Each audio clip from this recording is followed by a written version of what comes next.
asking the questions that matter, lighting the fire to scatter, dancing with thoughts that flatter, building the dreams we chase after. Whispers are turning to thunder, echoes are pulling us under, passes and spark in the night, guiding us into the light, exercising the mind so bright, smart particles take flight.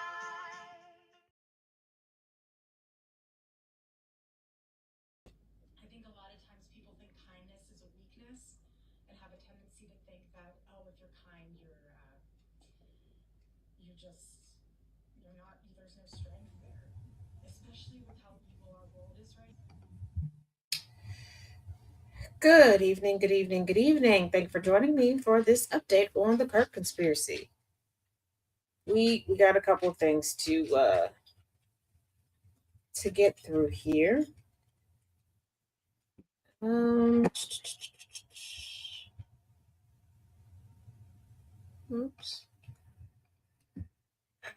Let's just jump right in. Take a look. Family was hiding a civil war that had been growing for years. The tension was already there. Quiet, unspoken, but sharp enough to cut through every holiday dinner, every backstage event, every forced family photo. Because what the public never knew, what Erica tried her hardest to hide, is that her relationship with Charlie's parents was never warm, never easy, never supportive. It was rocky from the very first moment she entered the Kirk family orbit. To understand why this lawsuit is so explosive, you have to understand the root of the conflict. Control. Control over Charlie. Control over his brand. Control over his finances. Control over his public image. Control over who gets access to him. Control over who benefits from his success. And Erica? She stepped directly into a battlefield she didn't know existed. From day one, Charlie's parents saw Erica as a threat.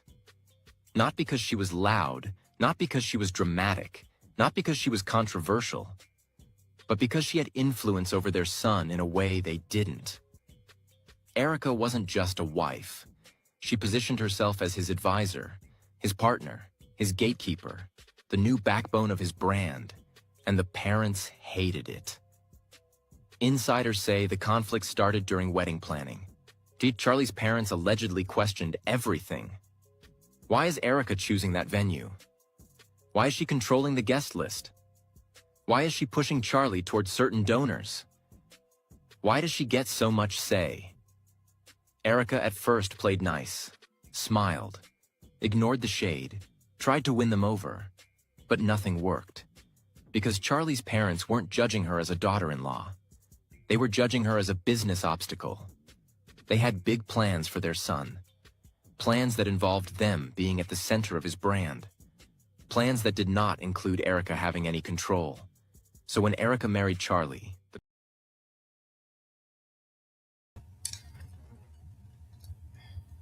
Now, this theory doesn't make any sense.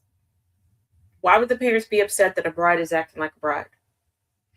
And how would a brand that's centered around his parents in conservatism, neoconservatism at that, be profitable?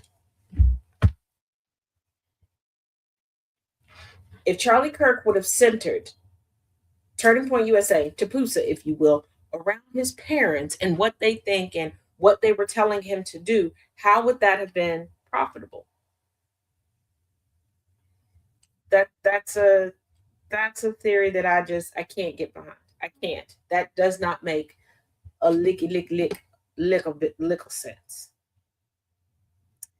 It doesn't.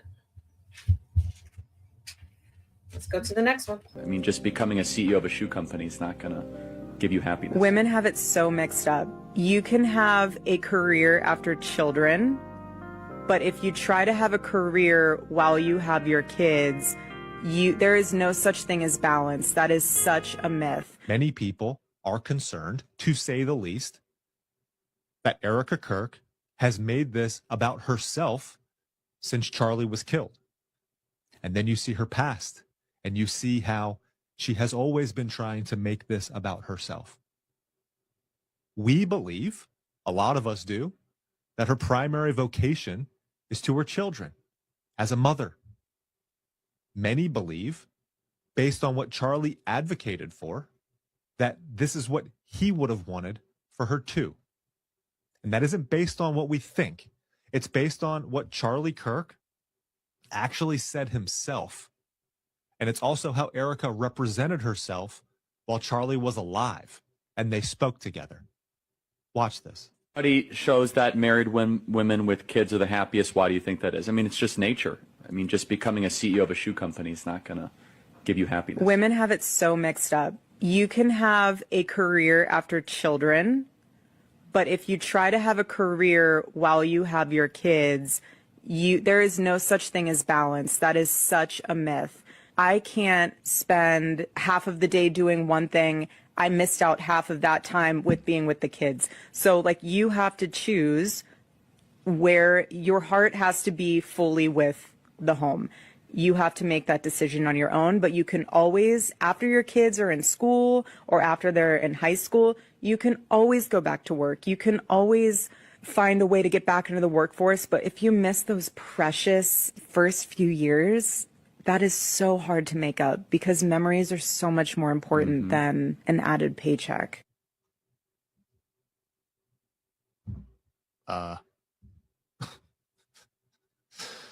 You're evil for noticing, you demons.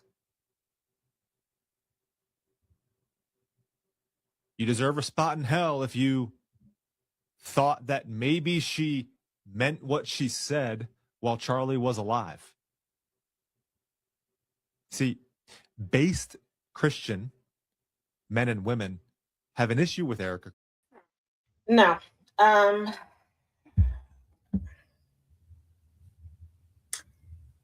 It tickles me when people don't realize that people have the ability to lie to one another, especially when they're trying to get something out of someone.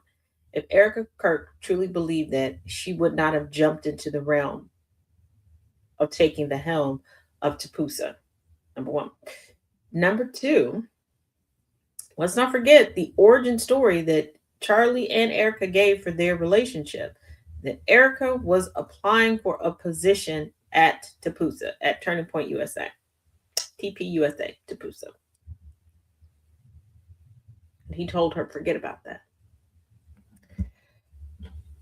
Erica Kirk's own Linktree list Midweek Rise Up on Apple Podcast, Midweek Rise Up on Spotify, 2026 Bible and 365 sign up, shop the Proclaim drop, and Proclaim Made in USA.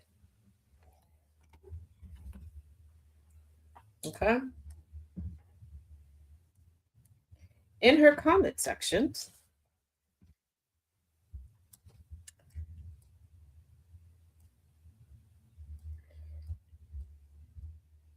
people are having to remind other folks that she's had jobs. People are asking her about the orphanage in Romania, why she, like, this isn't a woman who started off as a tomboy, went to college to get a degree, started all these things, had ambition, loves to talk about her mother being a strong woman who held it down and worked 2 jobs and never stopped. And let's also get into this. Okay, we're coming from the handy dandy notebook. Erica Kirk is 5 years older than Charlie. According to reports, her mother Lori always encouraged her to always work the room. Seemingly, from everything that I could find, Lori Fransby, or whatever her last name is, Erica's mother, seems to be Erica's singular advisor, trusted advisor. Okay? Now, there are an increasing amount of people, especially conservative GOP, that contend that Erica Kirk seems to be gleeful that Charlie is just dead. And they feel that this glee is because she finally has the platform that she's always wanted. We've heard in previous updates and from this docuseries of Candace Owens that, according to an ex of Erica Kirk's that she auditioned for The Amazing Race with, that she was constantly looking for a way to be rich, a way to be notable, that she would step on anybody. It wasn't about love for her. And people are saying that no amount of compartmentalizing causes this brand of grieving that Erica Kirk seems to have. The smiling, the outfits, the productions does not equate to grieving to them. Erica is now being considered annoying within the public eye. Many stated that she lost them when replicas of his death shirt were sold at his memorial, and the fact that she wore white to his memorial. And before somebody goes, well, there are many cultures where they do that, she's not from that culture. And I don't think at your spouse's memorial service, you should decide that's when you want to be a culture vulture. The pyrotechnics at the memorial, there are people that are alleging that pyrotechnics, fireworks, was Charlie's favorite thing, that Charlie liked the over-the-top type of thing. And there's some people that are even contending that he arranged that aspect themselves. But wouldn't you want something that your children could privately mourn you at? Now, what has stood out to people the most regarding Erica Kirk, and let's say this, and before because in that video, they were like, oh, a woman can put this up because the most precious moments. What about for the father? These conservative men claim that they want to be fathers. They want to be fathers so bad, so bad, so bad. Parenthood is it. Why is it that it's okay for the fathers to miss these moments? How come these moments aren't precious to the fathers? That's a conversation for another day. But what stands out the most to people, I've made a list. The Charlie Kirk casket video. They said that her mourning sounds contrived, and it's obvious that she's mic'd up. 2, her being in his podcast studio and the speech that she gave, her address to the nation. They said that it didn't display grief, that she came across very matter of fact. There was no transition of grief, because you see people like a lot of times when they have to be in the public eye because of who they're related to, who they were married to, what their career field is, and they can't immediately start full on grieving. You see a transition.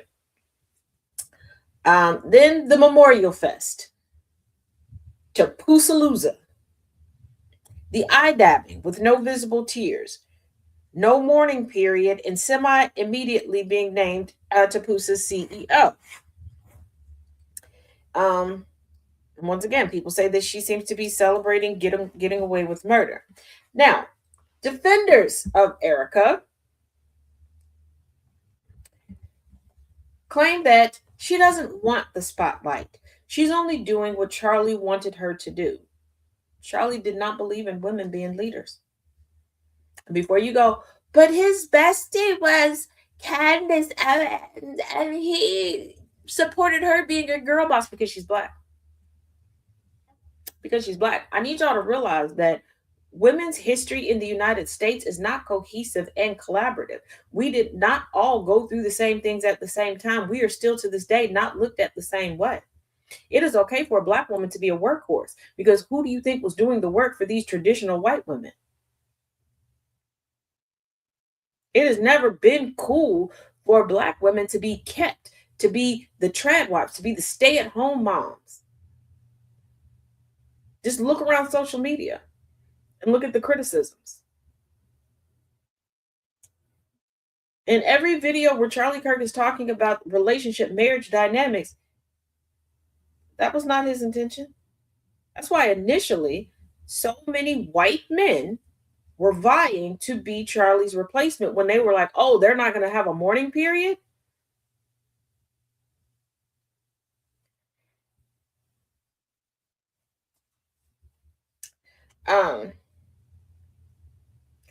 There were even people who said that she has to strike while the iron is hot.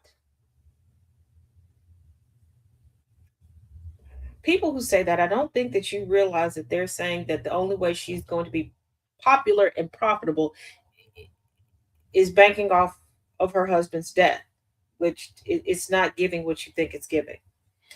Um, Another person said that she's being pulled in all directions. How? According to her, unprovoked, she blocks everyone out and cuts her phone off, but then is always on the phone, so it just depends. Uh, then there are people who are saying that Trump is responsible for the rally style memorial.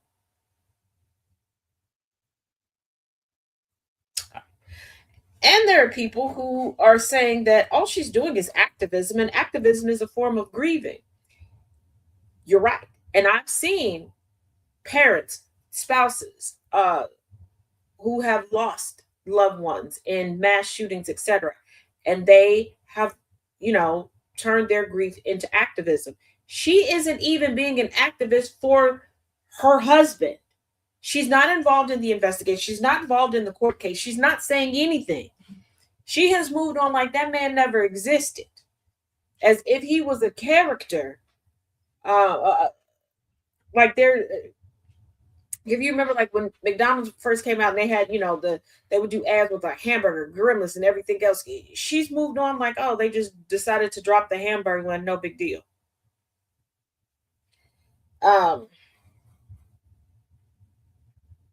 There are also people who are claiming that, oh no, it's not that she's not caring. She just repurposed his book to her, so that's why it looks this way.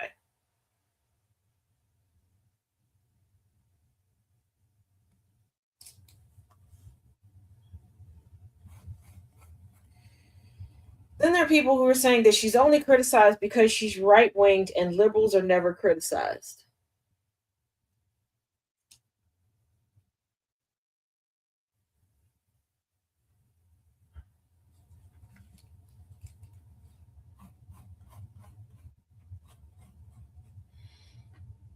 Then there are people who say that she lost her only source of income, so she had to immediately get to work. Okay, first of all, she's not a lower middle class or low income woman living check to check. Okay. This is a couple. This is a family of means. These are people who have retirement plans, investment plans, multiple bank accounts. Let us also not forget the immediate donations that went in. The amount of people who unprovoked ain't never met this woman. Okay. Don't know what them kids, the front of those kids' faces look like. All they know is the back of their heads from the few pictures on social media. Started making Give Send Go accounts and GoFundMe's and just donating and pouring things out, buying out merch to make sure she was okay. And let's not forget, she has her own podcast, online, like she came with companies and she came from money. Then people reminded this good Christian woman. Remember when the woman around Christmas was doing the experiment of calling churches, especially mostly mega churches, saying that her baby needed formula. People got into Erica's comment section, specifically on TikTok, and said, Erica, a woman called your church and asked for help with formula for her baby. They said no. Here comes a staunch Erica supporter. Hold on.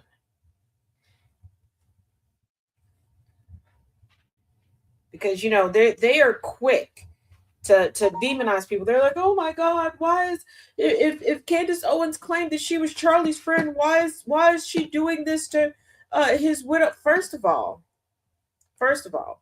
y'all true crime girlies piss me off because y'all will sit there and scream at the TV like, why didn't their friends speak up for them? Why didn't they do that? Yeah, y'all are willing to let anything go if it's attached to a white face. I promise you are.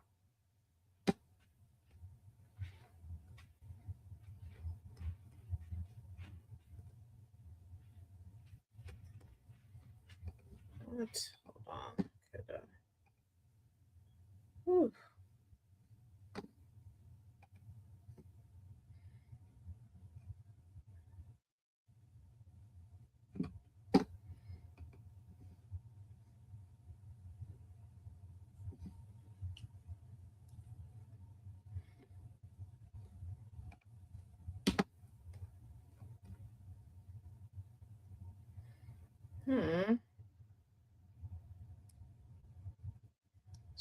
good.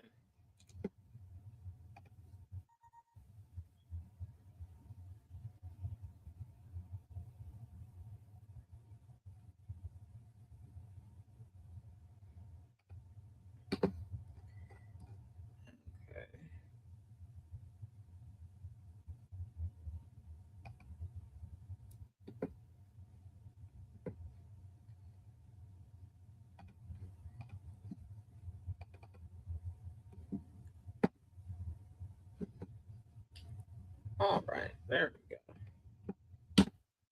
I had this in the notes. My bad, y'all. Hold on.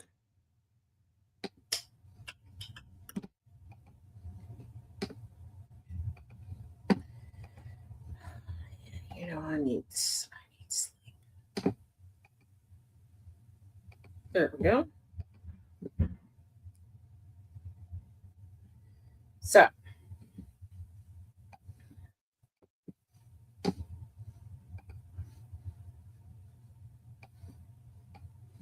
as you can see, it says, no, that's not the truth. Somebody else comes in and says, it's literally on video. Someone else said, what did you and Pierre Falcone do to Charlie?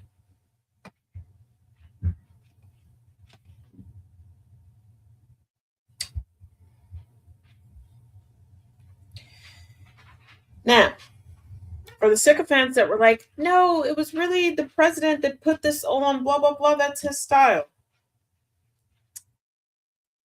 Erica Kirk herself posted a trailer for Charlie's memorial.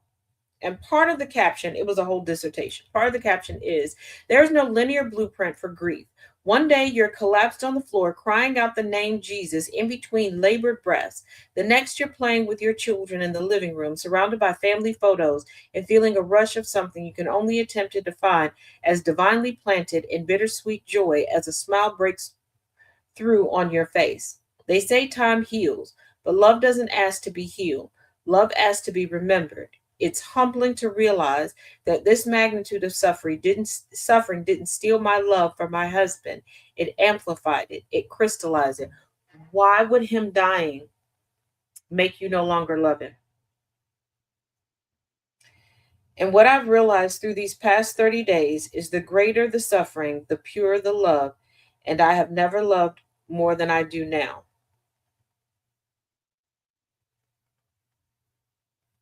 Posted on October 10th, 2025. Also, let's not forget this. I don't think I've ever been this happy in my entire life. Nothing is changing, but I want to preface, we're not awkward. We're not like weird. Cringe. We're not cringe. We're not going to be tweeting as if it's him. That's tone deaf and really disturbing. And anyone who does that is like morbidly Hey, we're going to be doing about 5 more episodes a week now, so just tell the team and make sure that happens. 3 hours of this, 2 more hours of... It's like, lady, wasn't your husband just publicly executed only a couple of weeks ago? I've never had this much joy on my best day. She's just full of joy and actual excitement. You know why she's actually like this? Because it didn't happen. And they got away with it. They got all of you little brainwashed monkeys to believe their little psyop. It was absolutely either a hologram or AI. It was one of those two things. It did not actually happen. I don't think I've ever been this happy. Or she's just a freaking psychopath. Like everything.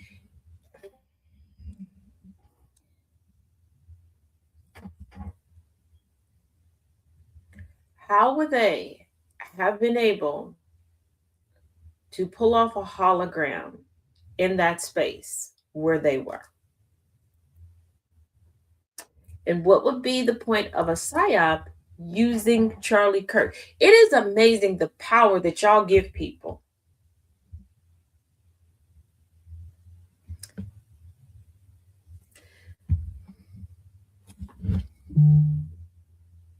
Because if it was just about a money grab, you know would have been a money grab for her? Probably an even bigger money grab, because she could have turned into the biggest MLM, probably bigger than Mary Kay at its peak, just divorcing him and claiming that she woke up and she escaped. would have been a whole I escaped neoconservative. Like they would have had brand deals. There would have been television shows about it. It would have been a whole thing. And people would have been throwing money at it. Because there are women who want to be liberated from this, but they've attached themselves to that being their whole personality trait. And that's also how a lot of them are paying the bills right now.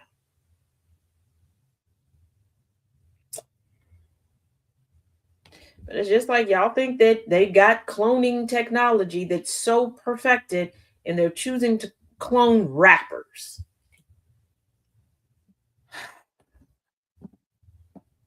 Let's get into the latest of Candace's episode 4. When you're talking about a country 2.5 times the size of Texas. All right, you guys, happy Monday. It's looking like war with Iran. Ladies and gentlemen, war with Iran. I don't know how many Goya must die for the Khazarian Empire to be reinstalled, but can I just say that they really did a good job gaslighting us last year, didn't they? They just lie. It's amazing how they lie.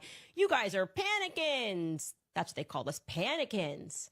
After Operation Midnight Hammer, which was Trump agreeing on a limited strike on Iran's nuclear sites. We told you the truth back then. They wanted a full-scale war. That's what Bibi wanted. That's what the Zionists around Trump wanted. And the one person who stood between America's involvement with a full-scale war in Iran was Charlie Kirk. If Charlie Kirk was at the White House and he convinced Trump that it was a terrible idea that would crater his support and ruin his legacy. Bibi and his minions, they were angry about that. Charlie Kirk, 31-year-old, he's the person that's stopping us from getting what we want. It is my personal belief that that is the very reason that they colluded to have that obstacle eventually removed just months later.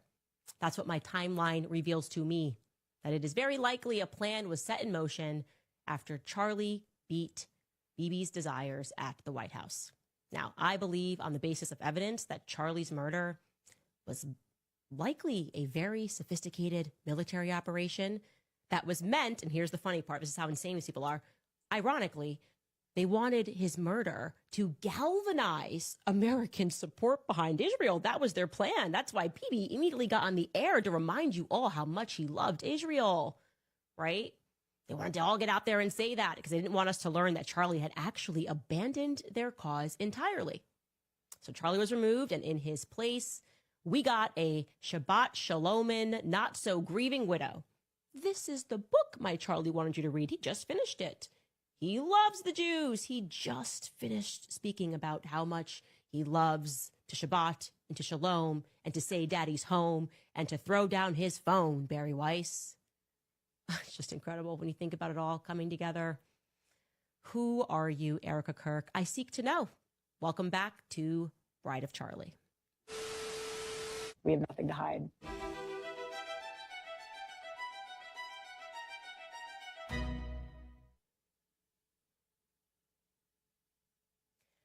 I'm going to be honest. There are some words that I want to echo out like a battle cry. Here they are. President Donald Trump has said, I will not allow Iran to get a nuclear weapon because he has said when crazy people have weapons of unthinkable violence, you have to deal in reality. The longer I live, the more I realize that puritanical, ideological approaches to situations like this are not helpful.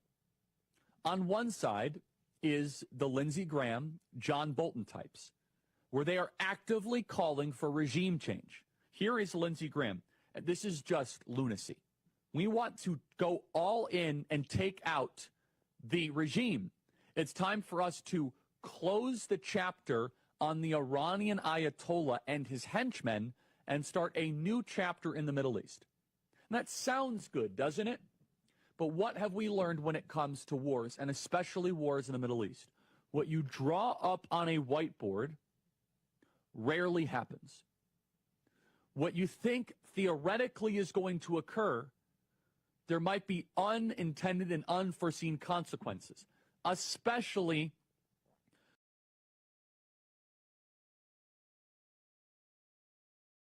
when you're talking about a country 2.5 times the size of Texas It has 90 million people and was an ancient and great power with well over a dozen ethnic groups.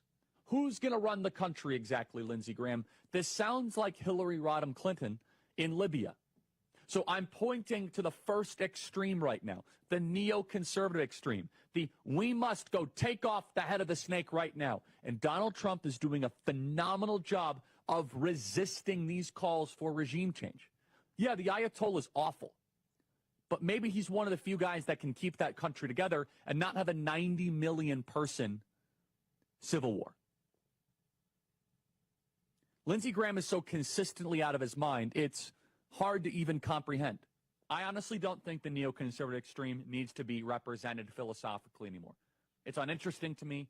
They've done a mess of Iraq, Afghanistan, Libya, the entire Middle East, Ukraine. We know what the neoconservatives believe. Oh, Charlie, if only you knew that they're trying to convince us that the legacy of Turning Point USA is actually neocons. Neocons will be opening for AmFest, people that want war, people who are cheering about regime change in Iran today are the very people that your wife is going to hand over the keys to. Try to convince us that that wasn't your perspective, that you didn't have issues with these people philosophically and morally, right? Moral blackmail, what these people were doing to you in the end. By the way, have we heard anything from that new CEO and chairman of Turning Point USA? Any statement over the weekend underscoring what Charlie's beliefs were? She loved Charlie, which, like I said, explains why she must have invited all of his enemies to sort of hostilely take over what he built.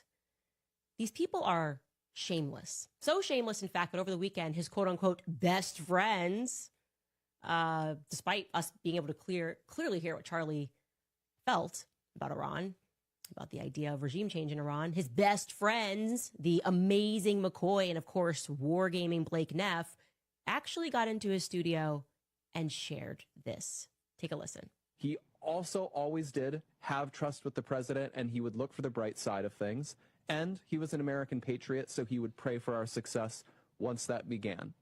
And I just want to say that to offer perspective on how I think he would have felt about this. And that's not to use Charlie as a shield. That is not to use, say, everything just revolves around him, because he's not with us anymore. But I know people, all of us are feeling the lack of Charlie in a moment like this, because he was a natural leader of the movement. Well, I think that's also, like, as soon as all of this broke out, you saw that social media immediately went to go find Charlie clips, because he still is, even in death, like the leading voice on a matter like this. Well, and sorry, go ahead. No, I was just going to say, and it makes me upset, though, because for these people that didn't actually know Charlie, like Blake, you said it, in private, he would be not happy with the situation, and he would express his thoughts. You would oftentimes see him talk about it on the show, but then as soon as this would happen, he would have trust in the president. He would try to calm people down, and so it's really irritating for me to see so many people on social media have the opposite reaction, to use his voice to actually cause chaos, to actually cause fear of the situation, to actually cause hatred of President Trump in this whole ordeal, when actually that's not what he would want.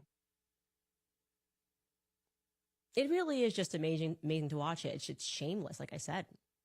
It's just shameless. They don't even care. They're going to get there. They've got the ghost of Charlie. Aha, we can direct the ghost of Charlie. Why are you sharing these old clips of him as if he would have stood against the president, even though he literally stood against the president?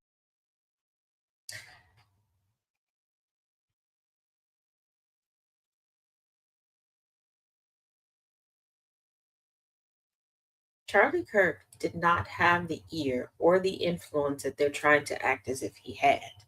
And I want you all to think about how detrimental this is to try to sell this narrative as a moment of trying to also sell the propaganda of this administration.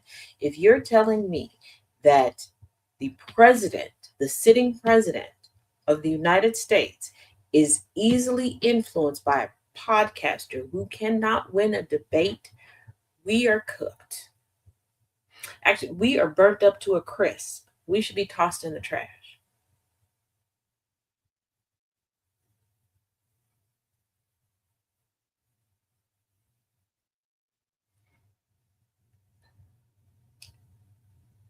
There was no great military action to take out Charlie Kirk.